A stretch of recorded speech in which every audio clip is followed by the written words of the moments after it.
നമസ്കാരം. ആത്മീക യാത്രയുടെ പുതിയൊരു പതിവിലേക്ക് എല്ലാവർക്കും സ്വാഗതം.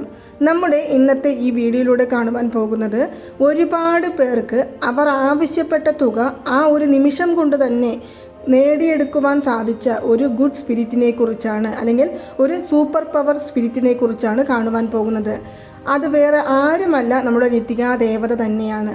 നിത്യകാ ദേവതയെ പ്രാർത്ഥിച്ച് ഒരുപാട് പേർക്ക് അവരുടെ ആവശ്യങ്ങൾ നിറവേറി കിട്ടിയതായിട്ട് നമ്മുടെ കമൻറ്റ് ബോക്സുകളിലൂടെ കമൻറ്റ് ചെയ്യുന്നുണ്ട്. മാത്രമല്ല, എനിക്ക് ഇന്നു രാവിലെ വന്ന ഒരു കമൻറ്റാണ്, ഇന്നലെ വെറും 1 മണിക്കൂർ കൊണ്ട് 2.5 ലക്ഷം രൂപ അല്ലെങ്കിൽ 2,70,75,000 രൂപ നേടിയെടുക്കുവാൻ സാധിച്ചു. നിത്യകാ ദേവതയെ ഞാൻ വിശ്വാസമില്ലാതെയാണ് പ്രാർത്ഥിച്ചത്, എങ്കിലും എനിക്ക് ഞാൻ ആവശ്യപ്പെട്ട തുക അത് ഏത് വിധേനയും എന്നിലേക്ക് വന്നു ചേർന്നതിന് നന്ദി എന്ന് പറഞ്ഞുകൊണ്ട് നമുക്കൊരു കമൻറ്റ് വന്നിട്ടുണ്ട്. ആ കമൻറ്റ് ഇവിടെ കൊടുത്തിട്ടുണ്ട്, നിങ്ങളതൊന്ന് നോക്കുക. പലർക്കും അവർ ആഗ്രഹിച്ച തുക ചെറുതാണെങ്കിലും വലുതാണെങ്കിലും അത് നിത്യകാ ദേവതയുടെ സഹായത്തോടു കൂടി നേടിയെടുക്കുവാൻ സാധിച്ചിട്ടുണ്ട്. പക്ഷേ മറ്റു ചിലർക്കാകട്ടെ എത്ര തന്നെ പ്രാർത്ഥിച്ചിട്ടും എനിക്ക് എൻ്റെ ആഗ്രഹങ്ങൾ നിറവേറി കിട്ടുന്നില്ല, എൻ്റെ ആവശ്യമായ തുക എനിക്ക് വന്നു ചേരുന്നില്ല, ഞാൻ എങ്ങനെയാണ് ഇനി പ്രാർത്ഥിക്കേണ്ടത് എന്ന് ചോദിച്ചുകൊണ്ടും ഒരുപാട് കമൻ്റ് ഉണ്ട്. നമ്മുടെ നിത്യകാ ദേവതയുടെ ഗോൾഡൻ സ്പിരിറ്റ് നിത്യക എന്നുള്ള ആ ഒരു വീഡിയോയ്ക്ക് താഴെ ഒരുപാട് പേരുടെ കമൻസുകൾ വന്ന് നിറഞ്ഞിരിപ്പുണ്ട്. അതുപോലെ തന്നെ ഇൻസ്റ്റാഗ്രാമിലൂടെയും മെസ്സേജുകളിലൂടെയും എനിക്ക് ഒരുപാട് പേർ നന്ദി രേഖപ്പെടുത്തിക്കൊണ്ട് മെസ്സേജുകൾ ചെയ്യുന്നുണ്ട്. 100-ൽ 90% പേർക്കും ഫലം കിട്ടിയിട്ടും ഒരു 10% പേർക്ക് മാത്രം അതിൻ്റെ ഫലം ലഭിക്കുന്നില്ല എന്ന് പറഞ്ഞ് വിഷമിക്കുന്നവർക്ക് എങ്ങനെയാണ് നിത്യകാ ദേവതയെ നമ്മൾ പ്രാർത്ഥിക്കേണ്ടത് എന്നതിനെക്കുറിച്ചാണ് വീണ്ടും ഒരു വീഡിയോയുമായിട്ട് ഞാൻ വന്നിരിക്കുന്നത്. നിങ്ങൾക്ക് നേരത്തെ തന്നെ നിത്യകാ ദേവതയുടെ അനുഗ്രഹം ലഭിച്ചുകൊണ്ടിരിക്കുന്നുണ്ട്, അതുകൊണ്ട് തന്നെ ഞങ്ങൾക്ക് ഈ വീഡിയോ ആവശ്യമില്ല എന്ന് പറയുന്നവരാണെങ്കിൽ അതൊന്ന് സ്കിപ്പ് ചെയ്ത് പോകാവുന്നതാണ്. ഇതുവരെയും പ്രാർത്ഥിച്ചിട്ട് എനിക്ക് യാതൊരു വിധത്തിലുള്ള ഫലവും ലഭിക്കുന്നില്ല എന്ന് പറയുന്നവരാണെങ്കിൽ തീർച്ചയായിട്ടും ഈ വീഡിയോ മുഴുവനായിട്ടും കാണുവാനായിട്ട് ശ്രമിക്കുക. അതായത് നിത്യക എന്നുള്ളത് ശരിക്കും ഒരു ദേവതയല്ല, മറിച്ച് ഒരു ഗുഡ് സ്പിരിറ്റാണ്. ഈ സ്പിരിറ്റ് എന്ന് പറയുന്നതിൽ ഗുഡുമുണ്ട് ബാഡുമുണ്ട്, അത് നമുക്ക് എല്ലാവർക്കും അറിയാവുന്ന കാര്യമാണ്. ഇതിൽ ഗുഡ് സ്പിരിറ്റ് എന്ന് പറയുന്നത് നമ്മൾ ആഗ്രഹിക്കുന്ന നമ്മുടെ ന്യായമായ ഏതൊരു ആഗ്രഹത്തെയും നിറവേറ്റിയെടുക്കുവാൻ സഹായിക്കുന്നവരാണ്. അങ്ങനെയുള്ള ഗുഡ് സ്പിരിറ്റിനെയാണ് നമ്മൾ മാനിഫെസ്റ്റ് ചെയ്യേണ്ടത്. ഞാൻ വീണ്ടും ഇവിടെ എടുത്തു പറയുന്ന ഒരു കാര്യമാണ്, ന്യായമായ ഏതൊരു ആഗ്രഹത്തെയും നിറവേറ്റിയെടുക്കുവാനായി നമുക്ക് നിത്യകാ ദേവതയെ പ്രാർത്ഥിക്കാവുന്നതാണ്. ഇനി അഥവാ നമുക്ക് അർഹതപ്പെടാത്ത കാര്യങ്ങളെക്കുറിച്ച് എന്തെങ്കിലും ഒന്ന് നമ്മൾ പ്രാർത്ഥിക്കുകയാണ് എന്നുണ്ടെങ്കിൽ തീർച്ചയായും നിത്യകാ ദേവത നമ്മളെ സഹായിക്കില്ല. മാത്രമല്ല, ഗോൾഡൻ സ്പിരിറ്റ് അല്ലെങ്കിൽ മണി സ്പിരിറ്റ് എന്നാണ് നിത്യകാ ദേവത അറിയപ്പെടുന്നത്. അതുകൊണ്ട് തന്നെ നിങ്ങൾക്ക് പണം സംബന്ധിച്ചുള്ള ഏതൊരു പ്രശ്നങ്ങളെയും മാറ്റിയെടുക്കുവാനായിട്ട് നിത്യകാ ദേവതയോട് പ്രാർത്ഥിക്കാം. ഇങ്ങനെ മണി സംബന്ധിച്ചുള്ള ഏതൊരു കാര്യങ്ങളെയും നമ്മൾ നിത്യകാ ദേവതയോട് പ്രാർത്ഥിക്കുകയാണെങ്കിൽ അത് ഉടനെ നിറവേറി കിട്ടും. അതുപോലെ തന്നെ നമ്മുടെ ജോലി സംബന്ധിച്ചുള്ള പ്രശ്നങ്ങളാണ്, അല്ലെങ്കിൽ നമുക്ക് വേറെ ഏതെങ്കിലും തരത്തിലുള്ള പ്രശ്നങ്ങളാണ് എന്നുണ്ടെങ്കിൽ അത് നമുക്ക് നേടിയെടുക്കുവാൻ കുറച്ച് കാലതാമസം എടുക്കും. ചിലർക്ക് ഒരു പക്ഷേ അത് ഫലം കണ്ടു എന്നും വരില്ല. അപ്പോൾ നമുക്ക് ആദ്യം എന്താണ് ചെയ്യേണ്ടതെന്ന് കാണാം. ഇതിനായിട്ട് നമുക്ക് കൃത്യമായിട്ട് നമ്മുടെ എത്ര രൂപ നമുക്ക് ആവശ്യമുണ്ട് എന്ന് മനസ്സിലാക്കി വെക്കേണ്ടത് വളരെ അത്യാവശ്യമാണ്. അതായത് ദേവതയോടാണെങ്കിലും അല്ല നമ്മൾ ഒരു വ്യക്തികളോടാണെങ്കിലും പണം ചോദിക്കുന്ന സമയത്ത് കൃത്യമായ ഒരു തുക ചോദിച്ചെങ്കിൽ മാത്രമേ അത് നമുക്ക് ശരിയായ രീതിയിൽ നമ്മളെ തേടി വരികയുള്ളൂ. നമ്മൾ ആരോടെങ്കിലും പണം കടമായിട്ട് ചോദിക്കുകയോ അല്ലെങ്കിൽ വേറെ ഏതെങ്കിലും പെട്ടെന്നുള്ള അത്യാവശ്യങ്ങൾക്ക് ചോദിക്കുകയോ ചെയ്യുമ്പോൾ എനിക്ക് കുറച്ച് പണം വേണമെന്ന് ചോദിച്ചാൽ എത്ര രൂപയാണ് എന്ന് നമ്മളോട് തിരിച്ച് ചോദിക്കും.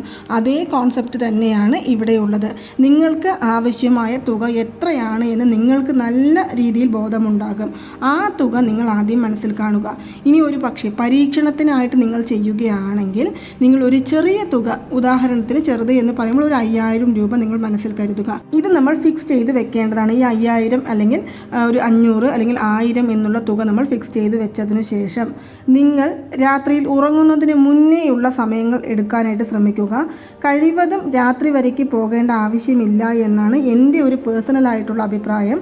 നിങ്ങൾക്ക് എപ്പോൾ സമയം കിട്ടുന്നുവോ ആ സമയത്ത് ശുദ്ധമായി നമ്മൾ കുളിച്ച് ശുദ്ധമായിരിക്കുക. മാത്രമല്ല, പീരിയഡ്സ് പുലവാലായ്മയെല്ലാം ഉണ്ടെങ്കിൽ സാരമില്ല, മറിച്ച് നമ്മൾ ഇരിക്കുന്ന സ്ഥലവും മാനിഫെസ്റ്റ് ചെയ്യുവാൻ തുടങ്ങുന്ന സ്ഥലവും നമ്മളും ശുദ്ധമായിരിക്കാനായിട്ട് ശ്രമിക്കുക. കുളിച്ച് വൃത്തിയോടുകൂടി ഇരിക്കുക. താഴെ നിങ്ങൾക്കൊരു തുണി വിരിച്ചിരിക്കാവുന്നതാണ്, അല്ലെങ്കിൽ വെറും തറയിൽ ഇരിക്കാൻ ആഗ്രഹിക്കുന്നവരാണെങ്കിലും വെറും തറയിൽ ഇരിക്കാവുന്നതാണ്. നിശബ്ദമായ ഒരു സ്ഥലമായിരിക്കണം ഇതിനായിട്ട് നിങ്ങൾ തിരഞ്ഞെടുക്കേണ്ടത്. ഇനി നിങ്ങൾക്ക് ഈ ഒരു സ്ഥലത്ത് കുറച്ച് കാൻഡിൽസ് തെളിയിച്ചു വെച്ച് നിധികാ ദേവതയെ നമുക്ക് നമ്മളിലേക്ക് മാനിഫെസ്റ്റ് ചെയ്യുവാൻ ശ്രമിക്കുകയാണെങ്കിലും വളരെ നല്ലതാണ്. പക്ഷെ അതിൻ്റെ ഒന്നും ആവശ്യങ്ങളില്ല എന്ന് തന്നെയാണ് ഞാൻ പറയുന്നത്. പലരും പല രീതികളിൽ പറയുന്നുണ്ട്. നമ്മുടെ രീതികളനുസരിച്ച് നമ്മളിത് ശരിക്കും പറയുകയാണെങ്കിൽ ഒരു ദൈവിക ശക്തിയല്ല ഇതൊരു ആത്മാവ് തന്നെയാണ്. അപ്പോൾ ആത്മാവിനെ നമ്മൾ വിളിച്ചു വരുത്തുന്ന സമയത്ത് അതിൻ്റേതായ ഓരോ കാര്യങ്ങൾ നമ്മൾ ശ്രദ്ധിക്കേണ്ടതുണ്ട്. അതുകൊണ്ടാണ് ഞാൻ ഇവിടെ പ്രത്യേകം എടുത്തു പറയുന്നത്. രാത്രികളിൽ നിധികാ ദേവതയെ നമ്മൾ വിളിച്ച് പ്രാർത്ഥിക്കുന്നത് കുറച്ച് ഒഴിവാക്കുന്നത് നമുക്ക് നല്ലതായിരിക്കും. ധന ആകർഷണ ദേവത എന്നും കൂടി നിധികാ ദേവതയ്ക്ക് ഒരു പേരുണ്ട്. അതുകൊണ്ട് തന്നെ നമ്മൾ പണം സംബന്ധിച്ചുള്ള കാര്യങ്ങൾക്ക് വേണ്ടി മാത്രം അധികവും നിധികാ ദേവതയെ മാനിഫെസ്റ്റ് ചെയ്യുവാനായിട്ട് ശ്രമിക്കുക. അപ്പോൾ നമ്മൾ ഇങ്ങനെയെല്ലാം ഇരുന്നു കഴിഞ്ഞ് കണ്ണുകൾ അടച്ചിരുന്നു കൊണ്ട് നിങ്ങൾക്ക് നിധികാ ദേവതയുടെ ആ ഒരു സിഗിൽ നിങ്ങൾക്ക് അറിയും എന്നുണ്ടെങ്കിൽ ഞാൻ നേരത്തെ ഒരു വീഡിയോയിലൂടെ പറഞ്ഞിട്ടുണ്ട്. ഇനി അഥവാ ആ സിഗിലൊന്നും അറിയില്ല എന്നിരിക്കേലും സാരമില്ല. നിങ്ങൾ കണ്ണുകൾ അടച്ചിരുന്നു കൊണ്ട് പൂർണ്ണമായ വിശ്വാസത്തോടുകൂടി, ഇത് ഞാനിവിടെ എടുത്തു പറയുന്നത് എന്തെന്നാൽ നമ്മൾ ദൈവത്തെ വിശ്വസിക്കുന്നത് പോലെ തന്നെ ഈ ദേവതയെയും വിശ്വസിച്ചുകൊണ്ട് നമ്മൾ ഇങ്ങനെ പ്രാർത്ഥിക്കാം. അതിന് ആദ്യം നിങ്ങൾക്ക് ആവശ്യമായ തുക, നിങ്ങൾ മനസ്സിൽ കരുതിയിരിക്കുന്ന ആ തുക നിങ്ങളിലേക്ക് എത്തി എന്ന് നിങ്ങൾ സങ്കല്പിച്ചുകൊണ്ട് ഞാൻ ഇവിടെ പറയുന്ന ഈ രീതിയിൽ പറയാം.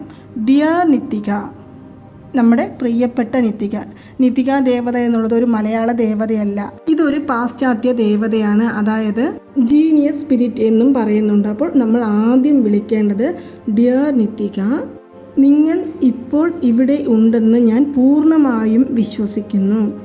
ഞാൻ പറയുന്നതെല്ലാം ദേവത കേട്ടുകൊണ്ടിരിക്കുന്നുണ്ടെന്ന് ഞാൻ വിശ്വസിക്കുന്നു. അതുകൊണ്ട് തന്നെ ഞാൻ ഇപ്പോൾ എൻ്റെ ആവശ്യം ദേവതയോട് പറയുകയാണ്. എനിക്ക് ആവശ്യമായ എത്ര രൂപയാണോ നമ്മൾ ഉദ്ദേശിച്ചിരിക്കുന്നത് ആ തുക പറഞ്ഞ് ആ തുക എന്നിലേക്ക് എത്തിച്ചു തന്നതിന് ഞാൻ ദേവതയോട് നന്ദി രേഖപ്പെടുത്തുന്നു എന്ന് നമുക്ക് പറയാം. കൃത്യമായി പറയണമെന്നുണ്ടെങ്കിൽ എനിക്കിപ്പോൾ ഒരു 50,000 രൂപ അത്യാവശ്യമായിട്ട് വേണം എന്നിരിക്കെ ഞാൻ വളരെ പതുക്കെ കണ്ണുകൾ അടച്ചുകൊണ്ട് പറയും, ഡിയർ നിത്തിക, ഇപ്പോൾ ദേവത ഇവിടെ ഉണ്ടെന്ന് ഞാൻ പൂർണ്ണമായും വിശ്വസിക്കുന്നു. ഞാൻ പറയുന്നതെല്ലാം ദേവത കേട്ടുകൊണ്ടിരിക്കുകയാണ് എന്നും ഞാൻ വിശ്വസിക്കുന്നു. അതുപോലെ തന്നെ ഞാൻ ഇപ്പോൾ എൻ്റെ ആവശ്യം പറയുകയാണ്. ആ ആവശ്യം എന്നിലേക്ക് എത്തിച്ചു തന്നതിന് നന്ദി രേഖപ്പെടുത്തിക്കൊള്ളുന്നു. എൻ്റെ ആവശ്യം, എനിക്ക് ഇപ്പോൾ 50,000 രൂപ ആവശ്യമാണ്. അത് എന്നിലേക്ക് എത്തിച്ചു തന്നതിന് നന്ദി എന്ന് നമുക്ക് പറയാവുന്നതാണ്. അത് നിങ്ങൾക്ക് ഇംഗ്ലീഷിൽ കൺവേർട്ട് ചെയ്ത് പറയാൻ സാധിക്കുമെങ്കിൽ ഇംഗ്ലീഷിൽ പറയുന്നതാണ് ഏറ്റവും ബെസ്റ്റായിട്ടുള്ള ഒരു വഴി. ഇങ്ങനെ പറഞ്ഞു കഴിഞ്ഞതിന് ശേഷം ഈ ഒരു മന്ത്രവാക്കും കൂടി പറയാം. ലിറാഷ് ടാസ വേഫ വേ നിതിക. ഈ ഒരു വാക്കും നമുക്ക് പറയാവുന്നതാണ്. ഒരു 10 മിനിറ്റ് അല്ലെങ്കിൽ ഒരു 15 മിനിറ്റ് നമ്മുടെ ആഗ്രഹങ്ങൾ ആദ്യം പറയുക, അതിനുശേഷം ഈ മന്ത്രവാക്ക് പറയുക. വീണ്ടും നമ്മുടെ ആഗ്രഹം പറയുക, ഈ മന്ത്രവാക്ക് പറയുക. ഇങ്ങനെ നമ്മൾ തുടർച്ചയായിട്ട് ഒരു 10 മിനിറ്റ് നിതികാ ദേവതയെ നമുക്ക് മാനിഫെസ്റ്റ് ചെയ്യാവുന്നതാണ്. ഇതിൽ പ്രധാനമായിട്ട് ഡിയർ എന്നുള്ളതും അതുപോലെ തന്നെ പ്ലീസ് എന്നുള്ളതും താങ്ക് യു എന്നുള്ള വാക്കും ഒഴിവാക്കരുത്. ഇത് മൂന്നുമാണ് ഏറ്റവും പ്രധാനപ്പെട്ട വാക്കായിട്ട് വരുന്നത്. Dear Nithika, please bring me 50,000 in cash within half an hour അല്ലെങ്കിൽ 1 അവർ അല്ലെങ്കിൽ 1 ഡേ എന്നിങ്ങനെ നമ്മൾക്ക് എത്ര ദിവസത്തിനുള്ളിലാണോ ആ പണം വേണ്ടത് അത് നമുക്കിവിടെ പറഞ്ഞതിന് ശേഷം ആ മന്ത്രവാക്ക് പറയാവുന്നതാണ്. ഇതെല്ലാം അവരവരുടെ സൗകര്യങ്ങൾക്കനുസരിച്ച് നമുക്ക് പറയാം. അപ്പോൾ നിങ്ങൾ ഇങ്ങനെ ഒരു 10-15 മിനിറ്റോ പ്രാർത്ഥിച്ചു കൊണ്ടിരിക്കുക. അതിനുശേഷം നിങ്ങൾ അവസാനമായിട്ട് നിതികാ ദേവതയോട് താങ്ക് യു എന്ന് പറഞ്ഞുകൊണ്ട് മാനിഫെസ്റ്റേഷൻ അവസാനിപ്പിക്കാവുന്നതാണ്. ഇത് വളരെയധികം ഫലം തരുന്ന ഒരു മാനിഫെസ്റ്റേഷൻ മെത്തേഡാണ്. നിങ്ങൾ ഈ വീഡിയോ ഇപ്പോൾ കാണുകയാണെങ്കിൽ ചെറുതായിട്ടൊന്ന് ശ്രമിച്ചു നോക്കുക. തീർച്ചയായിട്ടും നിങ്ങൾക്ക് വിശ്വസിക്കാവുന്നതിലപ്പുറം സമയത്തിനുള്ളിൽ തന്നെ, അതായത് നിങ്ങൾ 1 മണിക്കൂറിനുള്ളിൽ പണം ആവശ്യപ്പെട്ടിട്ടുണ്ടെങ്കിൽ നിങ്ങൾക്കൊരു 20 മിനിറ്റ് 25 മിനിറ്റിനുള്ളിൽ തന്നെ ഏതെങ്കിലും ഒരു രീതിയിൽ നിങ്ങൾക്ക് ആവശ്യമായ പണം വന്നു ചേരും. ചിലർ ഞാൻ 1 കോടി ചോദിച്ചോട്ടെ അല്ലെങ്കിൽ 50 ലക്ഷം ചോദിച്ചോട്ടെ എന്ന് ചോദിക്കുകയാണെങ്കിൽ നമ്മുടെ കപ്പാസിറ്റി എന്താണ് എന്ന് നമുക്ക് നല്ല രീതിയിൽ അറിയാം. നമുക്ക് എത്ര രൂപ പണം വന്നാലും നമ്മുടെ പ്രശ്നങ്ങൾ തീർന്നു കിട്ടില്ല എന്നും നമുക്കറിയാം. എങ്കിലും നമുക്ക് ഇപ്പോൾ അത്യാവശ്യമായ പണമാണ് നമ്മൾ നിതികാ ദേവതയോട് ചോദിക്കുന്നത്. അതുകൊണ്ട് തന്നെ നമ്മുടെ കപ്പാസിറ്റിക്ക് അനുസരിച്ച് നമുക്ക് കടമായിട്ടാണെങ്കിലും ആ പണം വന്നാൽ തിരികെ കൊടുക്കാം എന്ന് നമ്മളെ കൊണ്ട് സാധിക്കുമെന്നുണ്ടെങ്കിൽ മാത്രം ആ തുക നിങ്ങൾ നിതികാ ദേവതയോട് ആവശ്യപ്പെട്ടുകൊണ്ട് ഈ മാനിഫെസ്റ്റേഷൻ മെത്തേഡ് ചെയ്തു നോക്കുക.